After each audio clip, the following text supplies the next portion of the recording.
प्यारे बच्चों, नमस्कार। मैं अनीता मैडम विश्वास नव शारदा पब्लिक स्कूल से कक्षा 3 का हम अध्ययन करेंगे। पाठ 3 का हमारा स्वास्थ्य। कल हमने पाठ 2 किट्टो, जो एक चिड़िया का नाम था, उसका अध्ययन किया था। आशा है कि आप सबको समझ आ गया होगा और आपने वीडियो को 2-3 बार देखा भी होगा। आज हम पढ़ेंगे, अध्ययन करेंगे हमारा स्वास्थ्य। हमारे स्वास्थ्य के बारे में जानेंगे। इस लेसन में बताया गया है कि स्वास्थ्य को हमारा सबसे बड़ा धन कहा गया है। किसको सबसे बड़ा धन कहा गया है? स्वास्थ्य को। अच्छे स्वास्थ्य को जीवन के सभी सुखों का आधार माना है। इस पाठ में यही संदेश दिया गया है जो हम आज इसका अध्ययन करेंगे। दुनिया में सबसे पहला सुख निरोगी काया है। निरोगी होता है बिना रोग के, जिसके शरीर के अंदर कोई भी रोग न हो। दुनिया में सबसे पहला सुख है कि जिसका शरीर बिना रोग के है। हम स्वस्थ हैं तो हमारे चेहरे पर रौनक एवं चमक रहती है। अगर हम स्वस्थ हैं, हमारा शरीर के अंदर कोई भी रोग नहीं है, तो हमारे चेहरे पर दमक रहती है। रौनक होती है, दमक और चमकता रहता है हमारा चेहरा। हमारा मन उमंग और उल्लास से भरा रहता है। हम हर काम को स्फूर्ति होता है जोश से करते हैं। आलस्य पास नहीं फटकता। आलस्य हमारे पास भी नहीं आता अगर हमारा शरीर स्वस्थ है तो। रात को नींद भी नहीं अच्छी आती है। अगर हमारा शरीर स्वस्थ है तो हमें नींद भी अच्छी आती है।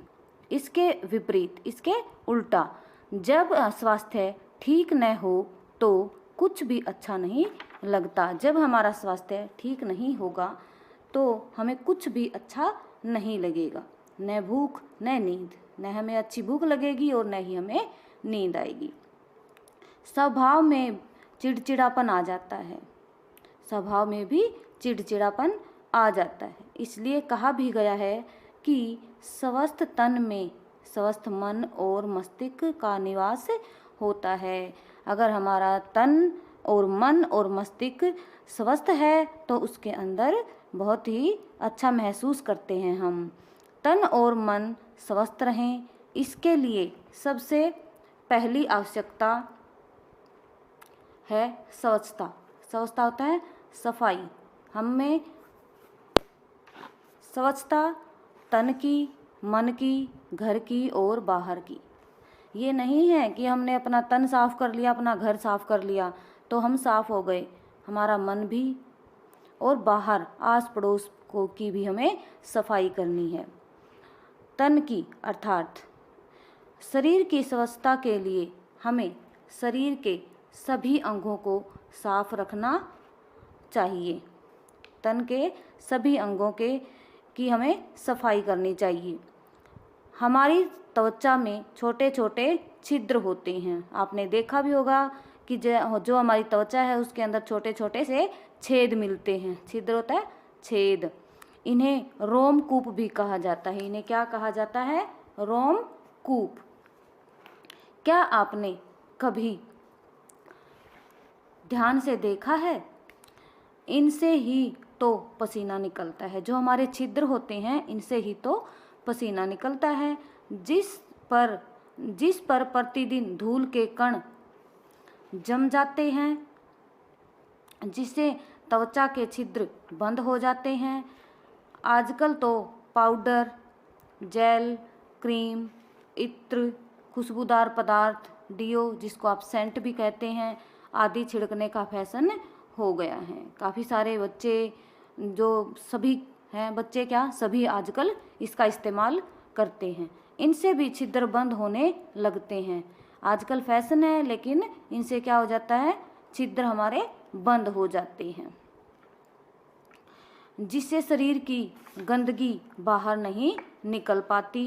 अनेक रोग पनपने लगते हैं। पनपना, उत्पन्न होना, अनेक रोग उत्पन्न होने लगते हैं। हमें अपनी त्वचा के अनुरूप साबुन का प्रयोग करते हुए नियमित स्नान करना चाहिए। नियमित रूप से हमें साबुन से स्नान करना चाहिए। शौच के बाद हाथ साबुन से अवश्य धोने चाहिए। स्नान एवं हाथ मुंह धोने के बाद पोंछने के लिए अपना ही तौलिया प्रयोग करना चाहिए, ना कि एक तौलिया है और सारे घर के सदस्य उसी से पोंछ लेते हैं। ऐसा नहीं होना चाहिए, अपना तौलिया अलग रखना चाहिए। एक दूसरे का तौलिया प्रयोग करने से त्वचा के रोग भी हमें लग सकते हैं। अगर हम एक दूसरे का तौलिया इस्तेमाल करेंगे तो हमें त्वचा के रोग भी लग सकते हैं एक दूसरे से। तन की सफाई के साथ साथ कपड़ों की सफाई भी आवश्यक है। जहाँ तक संभव हो बिना धुले कपड़े नहीं पहनने चाहिए। कपड़ों को हमेशा धोकर ही पहनना चाहिए। ये नहीं है कि हर रोज़ हमें नए कपड़े ही लाकर पहनने हैं। कई बच्चे जिद कर लेते हैं कि भाई हमें नए कपड़े ही चाहिए, हम वही पहनेंगे, कि मैडम ने बोला था हमें साफ़ कपड़े पहनने हैं। साफ़ का मतलब ये नहीं कि दुकान से लाकर नए कपड़े पहने, कि धुले हुए। मम्मी को बोलो कि हमारे कपड़े धोने हैं डेली। आगे, अच्छे स्वास्थ्य के लिए हमें संतुलित आहार खाना चाहिए, जिसमें चोकर वाले आटे की रोटी, हरी सब्जियां, दालें, फल, दही, पनीर और अंकुरित अनाज आदि शामिल हों। ये सारे किसके अंदर आते हैं? संतुलित आहार के अंदर। दूध अपने आप में संतुलित आहार है। दूध क्या है? अपने आप में ही संतुलित आहार है। इसे तो सुबह शाम पीना ही चाहिए। दूध हमें सुबह शाम दोनों टाइम पीना चाहिए। इन सब से हमारे शरीर में ऊर्जा उत्पन्न होती है। क्या उत्पन्न होती है इनसे? हमारे शरीर में ऊर्जा। हमें यह भी ध्यान रखना चाहिए कि खाने की वस्तुएं ढकी हों। ढककर रखना है हमने खाने की वस्तुओं को। उन पर धूल मिट्टी न पड़ी हो, ताकि जो खुली पड़ी हैं चीज़ें हमारी, उनके ऊपर धूल मिट्टी जम जाती है, मक्खियाँ न बैठी हो। मक्खियाँ बैठ जाती हैं और वो गंद खराब कर जाती हैं वस्तुओं को, और वही हम उठाकर खा लेते हैं। फल और सब्जियां बिना धोए न खाएं। इनसे भी अनेक रोग होने का भय हो सकता है। और आजकल तो खास तौर पर कोरोना के चलते हमें कुछ ढक कर रखना है, फल सब्जियों को धोना है और अच्छे से अपनी सफाई रखनी है। शुद्ध, ताज़ा और पौष्टिक आहार के साथ साथ हमें पेयजल की स्वच्छता पर भी ध्यान देना चाहिए। जो पीने का हमारा जल है उसकी भी हमें स्वच्छता रखनी है। जहाँ तक हो सके नल, हैंडपंप या टंकी का पानी छानकर या उबालकर पीना चाहिए। क्या करना चाहिए? चाहे नल का हो, हैंडपंप का हो या टंकी का पानी छानो उसको, फिर उसको उबालो और उसको फिर पीना चाहिए। आजकल तो बाज़ार में अनेक प्रकार के फ़िल्टर मौजूद हैं। फ़िल्टर अनेक प्रकार के मौजूद हैं, आपके घर में भी होंगे, जिसको आप आरओ बोलते हो। हमें दिन में 8-10 गिलास शुद्ध पानी अवश्य पीना चाहिए। पानी हमें बार बार 1-1 घंटे में, 2-2 घंटे में पीते रहना चाहिए। पेट के रोगी को तो खास तौर पर उबालकर पानी पीना चाहिए। जो पेट में दर्द रहता है जिसको, उसे तो खास तौर पर पानी को उबालकर ही पीना चाहिए। तन के साथ साथ मन की स्वच्छता एवं तंदुरुस्ती के लिए खेल खेलना, आसन करना, सुबह शाम सैर करना, योगाभ्यास करना आदि बड़े लाभकारी हैं। तन के साथ साथ हमें मन की स्वच्छता के लिए क्या करना है? हमें खेलना है, आसन करने हैं, सुबह शाम सैर के लिए जाना है, योग आदि करने हैं। ये बहुत ही शरीर के लिए लाभकारी हैं। खुली हवा में सांस लेना और व्यायाम करना, नियमित समय पर सोना उठना आदि से ही तन ही नहीं मन भी हष्ट पुष्ट होता है। कहते हैं कि हमें व्यायाम करना चाहिए, नियमित समय पर सोना चाहिए। जैसे अब आपकी छुट्टियां जैसी हैं तो आप, कई बच्चे क्या करते हैं 9 बजे उठते हैं और रात को लेट सोते हैं, तो हमें टाइम पर सोना चाहिए और टाइम पर ही उठना चाहिए, जिससे हमारा मन भी क्या हो जाएगा, हष्ट और पुष्ट। जीवन में अपनी सोच सकारात्मक रखनी चाहिए, हमेशा अच्छा ही सोचना चाहिए। ध्यान लगाने से मन शांत होता है, स्मरण शक्ति एवं एकाग्रता बढ़ती है। अच्छा प्रेरणादायक साहित्य एवं शिक्षाप्रद महापुरुषों की जीवनियाँ इत्यादि पढ़ने से मन मस्तिष्क में सकारात्मक सोच पैदा होती है, जो कि स्वस्थ रहने का सुनहरी नियम है। हमें क्या करना है, जैसे काम हो जाता है स्कूल का तो हम अच्छे अच्छे महापुरुष हैं उनकी कहानियाँ पढ़ लेते हैं, तो जो हमें उन कहानियों से शिक्षा मिलती है उनसे हमारा मन बहुत ही अच्छा होता है। तन मन के बाद घर की सफाई का भी हमारे स्वास्थ्य पर बहुत प्रभाव पड़ता है। घर को प्रतिदिन झाड़ू लगाकर, फिनाइल डालकर पोछा लगाना चाहिए। साथ ही अलमारियों आदि की सफाई करके घर का सब सामान यथा योग्य स्थान पर ही रखना चाहिए। ऐसा न करने से जहाँ एक तरफ अस्त व्यस्त सामान से मन की एकाग्रता होता है, ध्यान पर बुरा प्रभाव पड़ता है, क्योंकि हमें अगर हमारी चीज़ें इधर उधर मिलेंगी तो हमें गुस्सा आएगा, और गुस्सा होगा तो क्या हो जाएगा, लड़ाइयाँ होंगी, कलह होएगा। वही दूसरी तरफ ज़रूरत के समय वस्तु न मिलने पर घर में कलह का कारण बनता है।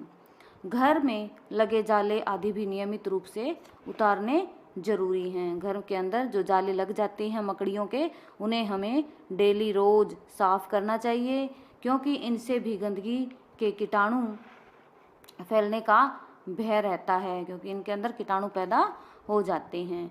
गंदगी से अनेक बीमारियां पैदा होती हैं। घर की सफाई के साथ साथ घर के आसपास व बाहर की सफाई पर भी हमें ध्यान जरूरी देना चाहिए। सफाई के साथ साथ सफाई के बाद कूड़ा बाहर नहीं फेंकना चाहिए। कूड़ा करकट ढक्कनदार डिब्बे में ही डालना चाहिए, जिसको आप डस्टबिन बोलते हो। कूड़ा अपने घर का साफ़ किया और बाहर फेंक देते हैं कई लोग, तो ऐसा नहीं करना चाहिए, उसको डस्टबिन में ही डालना चाहिए। गड्ढे एवं नालियों में पानी एकत्रित नहीं होने देना चाहिए। जो नालियां हैं और गड्ढे हैं उनके अंदर पानी इकट्ठा नहीं होने देना चाहिए। गंदे पानी से मलेरिया, हैजा आदि रोग फैलते हैं, तो साफ ठहरे हुए पानी से डेंगू आदि रोग फैलते हैं। इसलिए कूलरों, बाल्टियों, डिब्बों आदि की टंकियों में पानी को ढककर रखना चाहिए। आजकल गर्मी है, कूलर सभी चलाते हैं, तो हमें उनका हर रोज़ पानी बदलना चाहिए। ज़रूरत न होने पर उन्हें खाली करके उल्टा करके रखना चाहिए। इस तरह अपने स्वास्थ्य को अच्छे से अच्छा रखने के लिए हमें अपनी दिनचर्या में सब अच्छी बातें शामिल करनी चाहिए। प्रसन्नचित्त रहना, खुश रहना, क्रोध न करना, गुस्सा न करना, चिंता न करना, कठिन परिस्थितियों में भी धैर्य न खोना। अगर कितनी भी मुश्किल आए तो हमें उसमें क्या करना चाहिए, धैर्य रखना चाहिए। धीरज से फैसले लेना, चुनौतियों भरे काम करने के लिए तत्पर रहना भी अच्छे स्वास्थ्य की निशानी है। तो प्यारे बच्चों, आशा करती हूँ कि आपको ये लेसन समझ आ गया होगा। अगर किसी को भी नहीं समझ आया है तो आप फ़ोन करके मेरे से पूछ सकते हैं, और आशा करती हूँ कि ये जो सारी बातें इस लेसन के अंदर आई हैं वो आप अच्छे से उनके ऊपर अमल करेंगे, उनका पालन करेंगे।